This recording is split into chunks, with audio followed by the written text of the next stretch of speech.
Bienvenue sur Les Rares Livres. Aujourd'hui, découvrez De la servitude volontaire d'Étienne de la Boétie, un résumé exclusif par Les Rares Livres. Introduction. Dans les annales de l'histoire, il existe des livres qui sont plus que de simples accumulations de mots. Ce sont des miroirs, des phares, des questions si fondamentales qu'elles continuent d'éclairer les âmes des siècles après avoir été posées. L'un de ces livres est une œuvre étonnante, un texte écrit par un jeune homme d'à peine 18 ans. Son nom est Étienne de la Boétie, et la question qu'il a posée n'a jamais cessé de résonner. Comment est-il possible qu'une nation entière, des villes innombrables, des millions d'hommes, se soumettent-ils à un seul homme, un tyran, qui n'a de pouvoir que celui que le peuple veut bien lui donner? Ce n'est pas une question de stratégie militaire ou de force brute. C'est une énigme philosophique, un mystère au cœur de la psyché humaine. La Boétie, enfant de la Renaissance, a regardé autour de lui en plein XVIe siècle, une époque de guerre de religion et de pouvoir absolu. Il a vu des rois, des seigneurs et des systèmes de pouvoir qui semblaient invulnérables. Mais en tant que jeune humaniste, il a posé un regard neuf, un regard qui a percé la façade. Il a compris que le véritable pouvoir d'un tyran n'est pas dans ses armes, mais dans la volonté, ou plutôt le manque de volonté, de ceux qu'il domine. C'est une vérité dérangeante, car elle nous oblige à regarder en nous-mêmes. Nous avons tous grandi avec l'idée que la liberté est un droit que l'on doit défendre avec courage. Mais la Boétie nous pousse à nous demander si cette défense n'est pas rendue inutile par notre propre choix, notre propre participation à notre esclavage. Il a appelé cela la servitude volontaire, une notion qui, à première vue, semble absurde. Comment peut-on vouloir être un esclave? Et pourtant, en y regardant de plus près, on voit que cette servitude n'est pas toujours imposée. Elle est souvent acceptée, nourrie, voire chérie, pour des raisons que nous allons explorer ensemble. La pertinence de cette œuvre dépasse de loin son contexte historique. Aujourd'hui, le tyran n'est plus forcément un monarque au pouvoir absolu. Il peut être un système de pensée, une addiction à la consommation, une soumission aux tendances sociales, une peur qui nous paralyse. Chaque fois que nous renonçons à notre pouvoir, à notre libre arbitre, à notre dignité pour le confort, pour l'habitude, pour de petites faveurs, nous pratiquons la servitude volontaire. Chaque fois que nous obéissons à une règle qui n'a pas de sens, à une norme qui ne nous élève pas, nous donnons notre consentement à notre propre oppression. Le voyage que nous entamons n'est donc pas une simple leçon d'histoire. C'est une invitation à l'introspection, un appel à une révolution intérieure. La Boétie ne prêche pas la violence mais la conscience. Il nous demande de nous réveiller, de nous souvenir de la force immense qui est en nous, une force qui peut dissoudre n'importe quel tyran en un instant. La vraie liberté ne peut pas nous être donnée. Elle ne peut pas nous être prise. Elle est une flamme en nous que nous devons choisir d'allumer et de protéger. Pour comprendre la nature de cette servitude, il faut d'abord se rappeler ce qu'est la liberté, ce droit sacré qui nous est donné à la naissance. C'est la première étape de notre quête. C'est le fondement sur lequel repose toute la puissance de la pensée de la Boétie. Chapitre 1. La nature de la liberté. Il est une vérité si simple et si profonde qu'elle a été oubliée par la plupart des gens. Elle se trouve dans le murmure d'une rivière qui coule librement, dans le vol sans entrave d'un oiseau dans le ciel. Elle se trouve dans le cœur de chaque être humain qui vient au monde. Cette vérité est que la liberté est un droit naturel. Tout être humain naît libre. Ce n'est pas un concept que les rois ou les gouvernements nous donnent. Ce n'est pas un privilège que l'on doit mendier ou gagner, c'est notre condition originelle, c'est notre essence, c'est la lumière de notre âme. Avant la première chaîne, avant la première barrière, avant le premier « tu dois », nous étions des êtres libres. Notre nature est d'être libre, de penser librement, de sentir librement, de choisir librement. C'est une force qui est en nous, une force qui n'a pas besoin d'être défendue, mais que nous devons simplement refuser de perdre. Étienne de la Boétie a vu cette vérité avec une clarté désarmante. Dans son texte, il n'a pas besoin de prouver que la liberté est un droit. Il l'affirme comme une évidence. C'est le point de départ de toute sa pensée. Il a dit que la liberté est un don de la nature, une sagesse qui nous a été donnée dès notre naissance. La Boétie insiste sur cette idée avec une ferveur qui nous frappe encore aujourd'hui. Il nous dit Nul n'a été créé pour être esclave. C'est une déclaration radicale. C'est une déclaration qui déconstruit l'ordre social entier de son époque et d'une autre. On nous a fait croire que l'esclavage est une condition qui peut nous être imposée. Mais la Boétie nous dit que l'esclavage est un choix que nous faisons chaque fois que nous acceptons un maître, un choix que nous faisons chaque fois que nous abandonnons notre pouvoir personnel à un autre. C'est un acte de suicide spirituel. On nous a enseigné que pour survivre, il faut obéir. Mais la Boétie nous dit que pour vivre, il faut être libre et qu'il n'y a rien de plus sacré que cette liberté. La liberté n'est pas l'absence de contrainte, c'est l'absence de servitude. Une personne libre peut choisir de se mettre dans une situation difficile, de prendre des risques, de faire des sacrifices. Mais elle le fait par choix. Elle ne le fait pas par obéissance, elle ne le fait pas parce qu'elle a peur. C'est la différence entre un homme qui choisit de se battre pour une cause et un esclave qui est forcé de se battre pour son maître. La différence est dans le cœur, la différence est dans l'âme. La liberté est la condition qui nous permet de vivre avec notre dignité, notre intégrité. Sans elle, nous ne sommes que des coquilles vides. Le plus grand mystère de notre existence est celui-ci. Si la liberté est innée, pourquoi tant d'hommes la perdent-ils volontairement? C'est la question centrale de la Boétie. C'est la question qui donne tout son sens à son texte. Nous naissons tous avec cette étincelle de liberté, cette étincelle qui nous pousse à explorer, à grandir, à être nous-mêmes. Alors pourquoi laissons-nous cette étincelle s'éteindre? Pourquoi laissons-nous les chaînes s'installer sur nos âmes? Ce n'est pas parce que les tyrans sont forts, c'est parce que nous sommes faibles. Mais cette faiblesse n'est pas une fatalité. C'est un choix. C'est le choix d'accepter une vie sans dignité, une vie sans sens, une vie sans grandeur. C'est le choix de vivre dans un confort illusoire, de nous contenter de miettes, de nous mentir à nous-mêmes, de nous dire que nous ne méritons pas la liberté. C'est un choix que nous faisons chaque jour. Le tyran n'a de pouvoir que parce que nous le laissons avoir ce pouvoir, et le plus grand des tyrans n'est pas le roi ou le président. Le plus grand des tyrans est celui qui est en nous, celui qui nous dit que nous ne sommes pas assez forts pour être libres, celui qui nous dit que nous ne méritons pas la liberté. La Boétie nous pousse à une introspection radicale. Il nous demande de regarder en nous, de chercher la vérité, de chercher la source de notre servitude, et de la trouver non pas à l'extérieur mais à l'intérieur. C'est la première étape du chemin vers la liberté. Et c'est un chemin qui commence non pas par la révolte, mais par une prise de conscience. La conscience de la nature de notre liberté. La conscience du pouvoir immense qui est en nous. Et la conscience du fait que nous avons le choix d'être libres, le choix de vivre avec dignité, le choix d'être nous-mêmes. C'est le secret, c'est le mystère, et c'est la vérité qui peut nous libérer. Chapitre 2. Le mystère de l'obéissance. C'est ici que le grand mystère commence. C'est ici que notre voyage dans la psyché humaine prend une tournure dérangeante et fascinante. Nous avons vu que la liberté est notre droit naturel, notre condition première. Alors, si nous sommes nés libres, comment pouvons-nous expliquer ce qui se passe sous nos yeux, jour après jour, depuis la nuit des temps? Comment expliquer ce paradoxe? Un seul tyran domine des millions de personnes, des peuples entiers, des nations entières. C'est une énigme qui défie toute logique. C'est une absurdité mathématique. Un seul homme, fragile, souvent sans force, sans grande intelligence, peut tenir en respect des foules de gens plus forts que lui, plus nombreux que lui, plus intelligents que lui. Imaginez l'image. Un seul homme, sur une colline, avec une couronne sur la tête, s'adressant à des millions de personnes dans la vallée. Il n'a pas la force de les faire obéir. Il n'a pas assez d'armes pour les menacer tous en même temps. Et pourtant, ils obéissent. Non seulement ils obéissent, mais ils s'empressent de le faire. Ils se plient, ils se prosternent, ils acceptent l'inacceptable. Ils donnent leur vie pour lui, ils paient leurs impôts pour lui, ils travaillent pour lui. C'est un spectacle si étrange que l'on pourrait le prendre pour un mauvais tour de magie. Ce pouvoir n'est possible que parce que le peuple l'accepte. La Boétie n'a pas peur de le dire. Son texte est une accusation directe, non pas contre le tyran, mais contre ceux qui se soumettent. Il a compris que le pouvoir d'un tyran n'est pas une chose, mais une relation. C'est une force qui est donnée.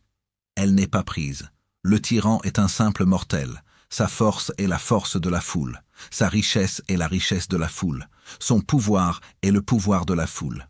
S'il a un pied sur notre gorge, ce n'est pas parce que son pied est fort, c'est parce que nous avons posé notre propre tête sur le sol et que nous avons invité son pied à s'y poser. C'est ce qu'il a appelé la servitude volontaire. C'est le cœur de sa pensée, le point qui fait de son texte un miroir si dérangeant. Les peuples ne sont pas seulement les victimes de leur oppression, ils en sont les artisans, ils participent à leur propre soumission. C'est un choix que l'on fait chaque fois que l'on accepte l'injustice, chaque fois que l'on obéit à une règle que l'on sait fausse, chaque fois que l'on choisit le confort sur la dignité. C'est un choix de lâcheté, un choix de paresse. C'est le moment où l'âme se dit « il est plus facile de s'incliner que de se lever ». La Boétie nous dit que les tyrans n'ont que le pouvoir que nous voulons bien leur donner. C'est un concept si simple qu'on a du mal à le croire. C'est un concept qui nous donne un pouvoir immense et qui nous donne une responsabilité immense, la responsabilité de notre propre liberté. Si un tyran a des gardes, c'est parce que le peuple les lui donne. Si un tyran a de l'argent, c'est parce que le peuple lui en donne. S'il a une armée, c'est parce que le peuple lui fournit des soldats. S'il a un trône, c'est parce que le peuple lui offre un trône. Maintenant, imaginez l'inverse. Imaginez une ville où le peuple se réveille un matin et se dit « Nous sommes libres, nous n'avons pas besoin de nous incliner devant ce tyran ». Imaginez l'exemple de ce qui se passe quand le peuple cesse d'obéir. Le tyran, qui la veille encore était un dieu, devient un simple homme. Ses gardes ne sont plus des gardes. Son armée n'est plus une armée. Son argent n'est plus que du papier. Son pouvoir s'effondre en un instant. Comme un château de sable, il disparaît. Sans un coup de feu, sans un cri. Juste par le simple acte de la non-participation. C'est la leçon la plus importante de la Boétie. La véritable force n'est pas la force du tyran, mais la force de notre volonté. La vraie liberté ne peut pas être gagnée par un combat, elle ne peut être que retrouvée. Retrouvée par le simple acte de ne pas donner notre consentement, de ne pas participer à notre propre esclavage.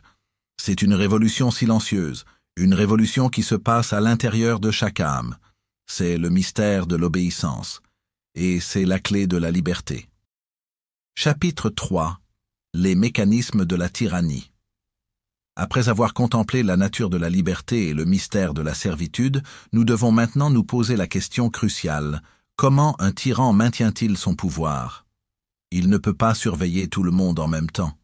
Il ne peut pas menacer physiquement chaque personne individuellement. S'il n'a de pouvoir que celui que le peuple lui donne, comment s'assure-t-il que le peuple continue de le lui donner? C'est une question de ruse, de psychologie et de manipulation. Et c'est ici que le génie d'Étienne de la Boétie se révèle dans toute sa splendeur. Il a identifié des outils, des mécanismes insidieux qui ne visent pas le corps, mais l'esprit. Le premier et le plus brutal de ces mécanismes est la peur. L'intimidation et la menace sont les fondations de la tyrannie. Un tyran maintient sa domination en rappelant constamment au peuple sa propre vulnérabilité. Il utilise des exemples de punition extrême pour dissuader toute tentative de rébellion. La peur n'est pas une chaîne physique, mais une chaîne invisible. Elle paralyse la volonté, elle étouffe le courage, elle fait de la liberté un risque que peu d'hommes sont prêts à prendre. On nous fait croire que la sécurité est plus importante que la liberté, que la vie sans dignité vaut mieux que la mort avec dignité. C'est le mensonge le plus puissant de l'histoire. Mais la peur seule n'est pas suffisante. C'est un outil qui finit par s'émousser. Le tyran a besoin d'autres instruments plus subtils pour s'assurer de sa domination. C'est là qu'intervient la propagande, ou ce que la Boétie appelle l'illusion d'autorité et la manipulation des esprits. Un tyran ne se contente pas d'être un maître, il se présente comme un dieu. Il se construit des mythes, des cérémonies, des rituels qui l'élèvent au-dessus du peuple. On nous fait croire qu'il est indispensable, qu'il est au-dessus de tout. On nous fait croire qu'il est le sauveur. On nous fait croire que sans lui, le chaos régnerait. Le tyran offre au peuple des distractions, des jeux, du pain et des spectacles, des divertissements qui l'endorment, des distractions qui nous font oublier notre misère, notre servitude. On nous donne des miettes pour nous faire croire que nous avons un festin. On nous donne du divertissement pour que nous ne pensions pas à la liberté. Le tyran est un grand magicien. Il fait disparaître notre conscience pour que nous ne voyions pas la vérité. Mais le plus grand de ces mécanismes, celui que la Boétie considérait comme le plus dangereux, n'est ni la peur ni la propagande. C'est l'habitude. Génération après génération, les hommes s'habituent à l'obéissance. Un homme qui a toujours été un esclave ne sait pas ce qu'est la liberté. Il n'a pas la mémoire d'un état de liberté. L'obéissance devient une seconde nature. C'est la maladie de l'âme la plus difficile à guérir. La maladie de la résignation. La maladie qui nous fait croire que l'esclavage est la seule manière de vivre. C'est une chaîne invisible, mais plus forte que toute chaîne de fer. L'analyse psychologique de la Boétie est d'une profondeur rare. Il a compris que l'habitude d'obéir est le cancer de la liberté.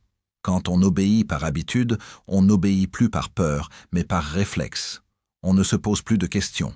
On accepte le tyran, le système, l'injustice, comme une chose normale. On se contente de sa petite vie, de ses petites joies, de ses petites misères. Et on oublie qu'on a le choix. Le choix de se lever. Le choix de dire non. Le choix d'être libre. Et c'est cette habitude qui est la plus grande complice de la tyrannie. Chapitre 4. La pyramide de la domination. Si le tyran n'a de pouvoir que celui que le peuple lui donne, comment se fait-il qu'une nation entière reste sous son joug? Comment cet homme unique, si fragile et si mortel, peut-il faire plier des millions d'âmes? La réponse se trouve dans l'une des observations les plus brillantes et les plus troublantes d'Étienne de la Boétie. Le tyran ne règne pas seul. Il est au sommet d'une structure complexe, une pyramide de la domination, une chaîne de complicité qui se nourrit du pouvoir et le transmet de haut en bas, assurant la soumission des masses. Imaginez cette pyramide. Au sommet, il y a l'unique tyran. Il ne peut pas tout voir, tout contrôler, tout menacer par lui-même. C'est un homme, après tout, avec des journées de 24 heures et un corps de chair et d'os. Son pouvoir ne repose pas sur sa propre force physique ou sa propre intelligence, mais sur la force et l'intelligence qu'il a su corrompre. Il a besoin de relais. Il a besoin de complices, d'individus qui sont prêts à faire sa sale besogne pour leur propre bénéfice. Ce sont eux, les hommes qui se vendent, qui sont le véritable moteur de la tyrannie. Le premier cercle le plus proche du tyran est composé de 5 ou 6 hommes. Ce sont ses confidents, ses conseillers, les architectes de son pouvoir. Ils partagent son intimité, connaissent ses secrets. La Boétie les décrit comme des tyrans de seconde main. Ils sont les premiers à avoir abandonné leur liberté, mais ils l'ont fait en échange d'un pouvoir immense. Ils ne se sentent pas esclaves. Au contraire, ils se sentent puissants. Ils règnent sur des provinces, commandent des armées, dictent des lois. Leur fidélité au tyran n'est pas une question d'idéal ou de conviction, mais une question de survie. S'ils tombent, ils tombent avec lui. Ils sont donc ses défenseurs les plus ardents. Ils travaillent sans relâche pour maintenir la pyramide, car leur place au sommet dépend de sa stabilité. Sous ces 5 ou 6 se trouve un cercle plus large. Des centaines d'hommes qui servent les premiers. Les gouverneurs, les ministres, les chefs militaires. Eux aussi sont les serviteurs du tyran, mais ils sont aussi les maîtres de ceux qui sont en dessous d'eux. Ils reçoivent des faveurs, des terres, des richesses, et en retour ils font en sorte que le pouvoir du tyran soit respecté dans leurs sphères d'influence respectives. Ils ne sont pas aussi intimes avec le tyran que le premier cercle, mais ils sont assez proches pour sentir le souffle de son pouvoir, pour en tirer profit. Ils sont les administrateurs de l'esclavage, les hommes qui donnent aux chaînes une apparence de loi et de légitimité. Ils ont vendu leur âme, mais ils pensent qu'ils ont fait une affaire car ils ne sont pas au bas de l'échelle. Et en dessous d'eux, il y a des milliers, des dizaines de milliers d'hommes. Les fonctionnaires, les juges, les soldats, les policiers. Ceux qui sont directement en contact avec le peuple. Ceux qui appliquent la loi, qui font rentrer les impôts, qui gardent les prisons. Ces hommes reçoivent des miettes du festin du tyran, un salaire, un poste, une petite maison. Ils ne sont pas riches, mais ils ne sont pas pauvres. Ils ne sont pas puissants, mais ils ont un pouvoir sur leurs voisins. Ils sont les gardiens de l'ordre, et l'ordre dans un tel système est la servitude. Chacun de ces échelons tire profit du système et le maintient pour conserver ses privilèges. La loyauté n'est pas un sentiment, mais un calcul. C'est une chaîne de corruption où l'on donne des faveurs pour obtenir de l'obéissance. Le tyran a un pouvoir absolu sur ses 5 ou 6 conseillers et ses conseillers ont un pouvoir absolu sur les centaines d'hommes en dessous d'eux, et ainsi de suite. C'est une relation de maître à esclave qui se répète à chaque niveau de la pyramide. Mais pour ces gens, la servitude est volontaire, car ils la voient non pas comme une contrainte, mais comme une opportunité. C'est le prix à payer pour ne pas être au bas de l'échelle. C'est cette structure qui explique comment un seul homme peut dominer un peuple entier. Il ne domine pas directement les millions d'âmes. Il domine les 5 ou 6 qui le servent, et ces 5 ou 6 en dominent des centaines, et ces centaines en dominent des milliers, et ces milliers en dominent des millions. Le pouvoir est décentralisé, mais l'autorité reste au sommet. Cette pyramide est une machination psychologique redoutable. Elle divise le peuple. Au lieu de voir un ennemi commun, le peuple voit des ennemis partout. Les riches qui profitent du système, les fonctionnaires qui font respecter les lois injustes, les policiers qui les arrêtent, les juges qui les condamnent. Le peuple se bat contre ses propres frères, contre ses propres voisins, sans jamais voir que la source de leur malheur est une seule personne, au sommet. C'est un poison qui crée la discorde, la méfiance, la haine. La Boétie nous a montré que la tyrannie est une maladie qui ne touche pas seulement un homme, mais qui contamine une nation entière. Elle crée une armée d'esclaves qui défendent leur propre esclavage, qui se battent les uns contre les autres pour des miettes de pouvoir. C'est une tragédie. Mais c'est une tragédie qui a une solution, car elle est basée sur le mensonge. Et un mensonge ne peut pas durer éternellement. Pour briser la pyramide, il ne suffit pas de décapiter le tyran. Il faut que chaque personne à chaque échelon de la pyramide se souvienne de ce qu'est la liberté. Il faut que les ministres se souviennent qu'ils ont une âme, que les fonctionnaires se souviennent qu'ils ont une dignité, que les soldats se souviennent qu'ils ont un cœur. Il faut que chaque maillon de la chaîne choisisse de ne plus être un esclave volontaire. C'est une révolution qui commence dans le silence, dans le cœur de chaque homme et de chaque femme. C'est le seul chemin vers la véritable liberté. Chapitre 5. Le rôle du peuple. Nous avons navigué jusqu'à présent dans le monde de la servitude en l'observant de l'extérieur. Nous avons regardé l'illusion de la force, les mécanismes subtils de la tyrannie et la sombre chaîne de complicité qui maintient un système corrompu. Mais pour comprendre pleinement le mystère de la servitude, nous devons faire face à la vérité la plus dérangeante, la plus inconfortable de toutes. Nous devons tourner la lumière vers nous-mêmes. Étienne de la Boétie a eu le courage de le faire. Il a osé affirmer que le peuple n'est pas seulement victime, il est acteur de sa propre soumission. C'est une affirmation qui bouscule tout ce que nous pensons savoir sur la liberté et l'oppression. Nous avons été élevés avec l'image d'un tyran imposant sa volonté sur un peuple faible. Mais la Boétie nous révèle une vérité plus complexe. Nous ne sommes pas passivement opprimés, nous participons activement à notre propre asservissement. Nous marchons d'un pas déterminé vers les chaînes, comme si nous étions attirés par la servitude. La question n'est plus « Comment le tyran nous force-t-il ?» mais « Pourquoi nous laissons-nous faire ?» Cette notion de servitude volontaire repose sur une compréhension profonde de la psychologie humaine. La Boétie a identifié 3 faiblesses fondamentales qui poussent les hommes à donner leur consentement à leur propre esclavage. La faiblesse, l'habitude et l'intérêt. Ces 3 forces sont des poisons qui corrompent notre âme et nous font oublier notre dignité. La faiblesse est la première de ces forces. C'est la plus compréhensible. C'est la peur qui nous pousse à nous soumettre. La peur de la mort, la peur de la torture, la peur de la pauvreté. La peur est l'ennemi de la liberté. Elle nous fait croire que le confort d'une vie sans dignité est préférable à l'incertitude d'une vie libre. C'est la peur qui nous fait taire, qui nous fait baisser les yeux, qui nous fait accepter l'inacceptable. La Boétie a vu que cette peur n'est pas une force qui vient du tyran, mais une force qui vient de nous.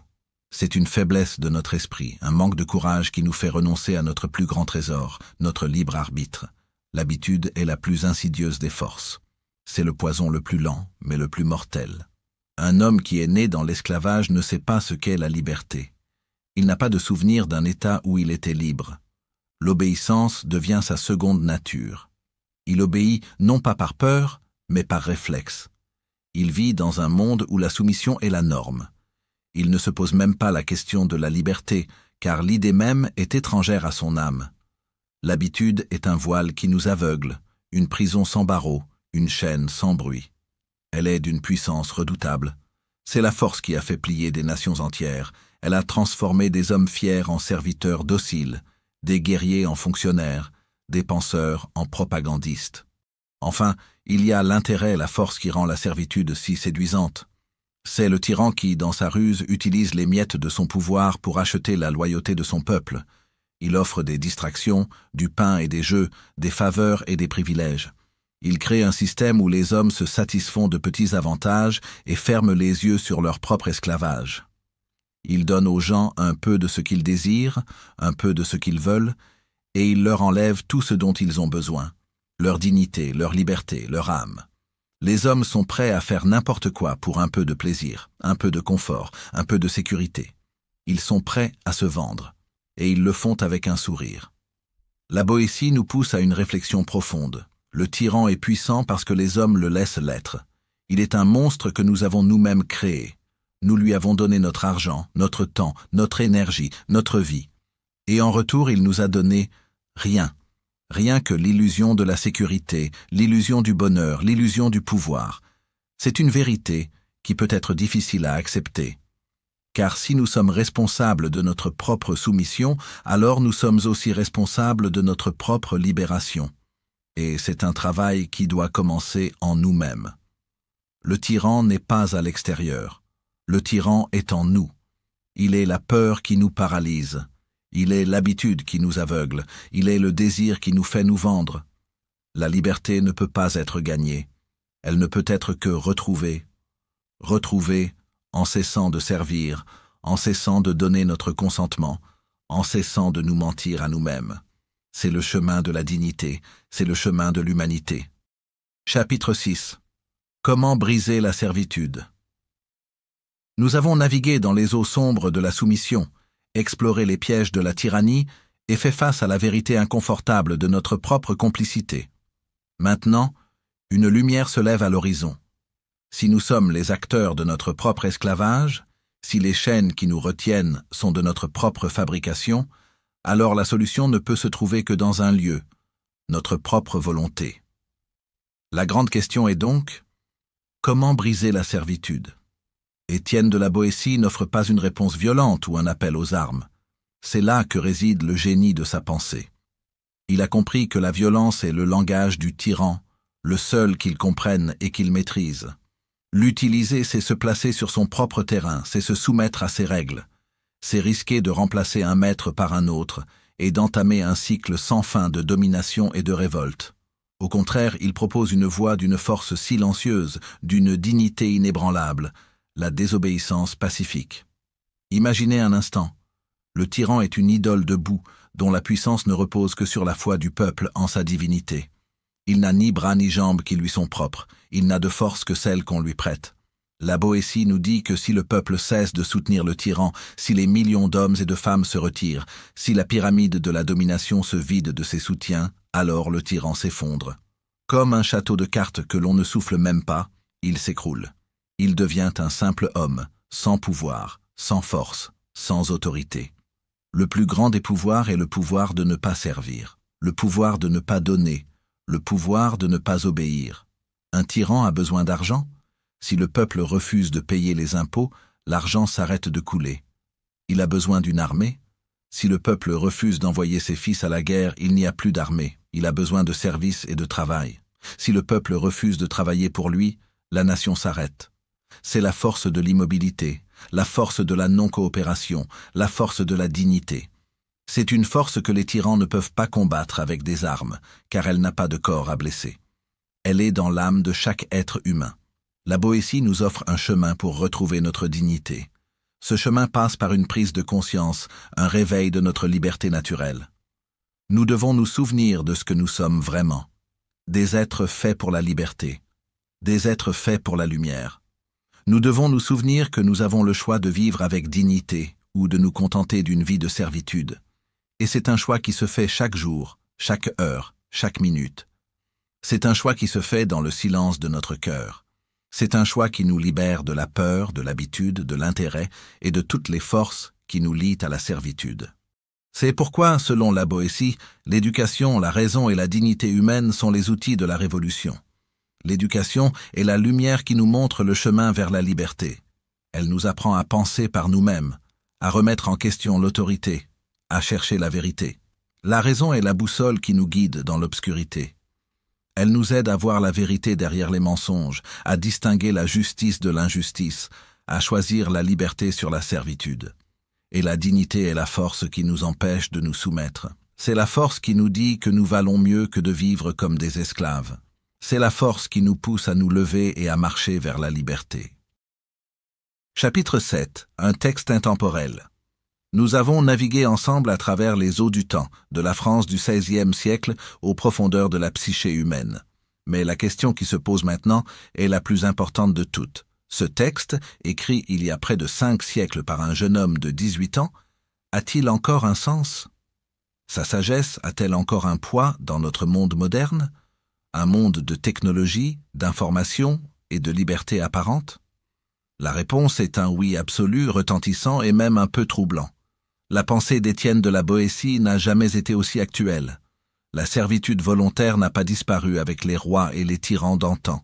Elle a simplement changé de visage. Le tyran a pris de nouvelles formes, des formes plus subtiles, plus insidieuses. Il n'a plus besoin de chaînes de fer ou de prisons de pierre. Il a des outils bien plus puissants, l'habitude, la peur et la distraction. Aujourd'hui, la servitude volontaire se manifeste sous de multiples formes. La plus évidente se trouve toujours dans les régimes autoritaires, où les peuples, par peur de la force ou par habitude de la soumission, acceptent des dirigeants qui les privent de leur dignité. Mais même dans les sociétés qui se prétendent libres, l'ombre de la servitude n'est jamais loin. On la trouve dans la manipulation politique. La propagande est devenue un art, une science de la séduction et du mensonge. On nous donne l'illusion de choisir, l'illusion de décider, alors que nos esprits sont subtilement dirigés, nos craintes sont exploitées, nos désirs sont manipulés, pour nous faire voter pour des gens qui ne représentent que leur propre pouvoir. Nous pensons que nous sommes libres, mais nous sommes les marionnettes d'un jeu dont nous ne comprenons même pas les règles. Mais le plus grand des tyrans modernes est le consumérisme. Il est le maître le plus redoutable, car il ne nous demande pas de nous battre pour lui. Il nous demande de travailler pour lui, de consommer pour lui, de vivre pour lui. Il nous offre un monde de distractions, de plaisirs éphémères, de biens matériels qui nous font croire que le bonheur est une chose que l'on peut acheter. Nous sommes devenus esclaves de nos propres désirs. Nous travaillons pour acheter des choses dont nous n'avons pas besoin, pour plaire à des gens que nous n'aimons pas. Nous acceptons de passer nos vies à faire des choses que nous détestons, pour nous permettre de nous divertir et de nous oublier. C'est la forme la plus sophistiquée de la servitude volontaire. Une servitude que l'on ne subit pas, mais que l'on chérit. La Boétie nous offre une réflexion universelle, une vérité qui transcende les époques. Chaque génération, à chaque instant, doit faire un choix. Le choix entre la liberté et la servitude. C'est un choix qui se fait dans le silence de notre cœur. C'est le choix de nous lever le matin pour faire quelque chose qui a du sens, ou de rester couché dans le confort d'une vie sans dignité. C'est le choix de dire la vérité, ou de nous taire pour ne pas déranger. C'est le choix d'être nous-mêmes, ou de nous cacher derrière un masque. Le combat pour la liberté n'est pas un combat qui a eu lieu au XVIe siècle. C'est un combat qui a lieu en nous, chaque jour. Le tyran n'est pas seulement à l'extérieur, il est aussi à l'intérieur. Il est cette petite voix qui nous dit que nous ne sommes pas assez forts pour être libres. Il est cette peur qui nous paralyse. Il est cette habitude qui nous fait nous contenter de peu. La Boétie nous a donné la clé pour briser les chaînes. Cette clé est la conscience. La conscience de notre pouvoir. La conscience de notre dignité. La conscience que nous avons le choix. Ce que nous avons découvert dans ce texte n'est pas une simple leçon d'histoire, mais une vérité intemporelle qui, aujourd'hui plus que jamais, résonne avec une force troublante. La pensée d'Étienne de la Boétie n'est pas une relique du passé. C'est un miroir que l'on nous tend, et ce que nous voyons n'est pas la France du XVIe siècle, mais notre propre monde, notre propre âme. Au cœur de la pensée de la Boétie, il y a la vérité sacrée que la liberté est notre droit naturel. Mais la servitude volontaire n'a pas disparu avec les rois, elle a simplement changé de forme.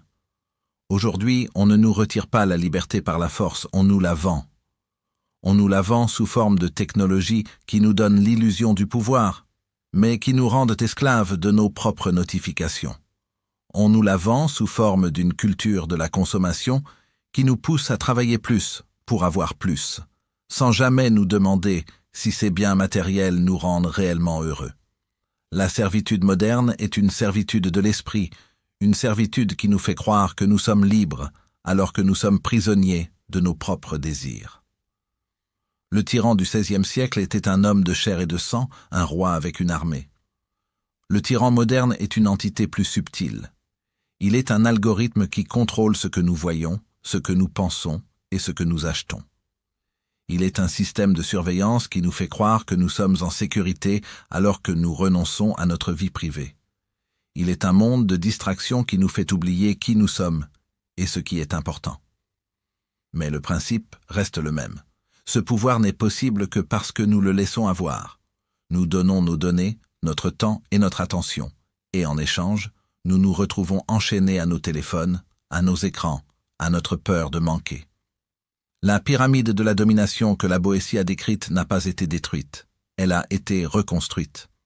Les ministres et les gouverneurs d'antan sont devenus les PDG des grandes entreprises, les influenceurs des réseaux sociaux, les lobbyistes de Washington. Ils ne se battent pas pour un roi, mais pour un profit. Et comme leurs ancêtres, ils se nourrissent de la servitude du peuple pour conserver leurs privilèges. Ils nous vendent une vision du monde où la richesse et le pouvoir sont le seul but, et nous, dans notre ignorance, nous acceptons cette vision. Mais la plus grande vérité de la Boétie reste la plus puissante. Le tyran n'est puissant que parce que le peuple le laisse l'être. La servitude est un choix. Et le combat pour la liberté n'est pas un combat qui a eu lieu il y a des siècles, c'est un combat qui a lieu en nous, chaque jour.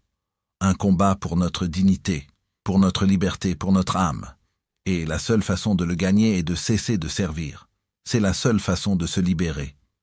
Si la sagesse de ce jeune homme a touché votre âme, je vous invite à continuer ce voyage avec nous. Abonnez-vous à Les Rares Livres pour ne rien manquer de nos prochaines aventures où nous continuerons de faire revivre la sagesse oubliée. La quête n'est jamais finie, elle ne fait que commencer. Et le premier pas se trouve toujours dans le simple acte de choisir de ne plus servir.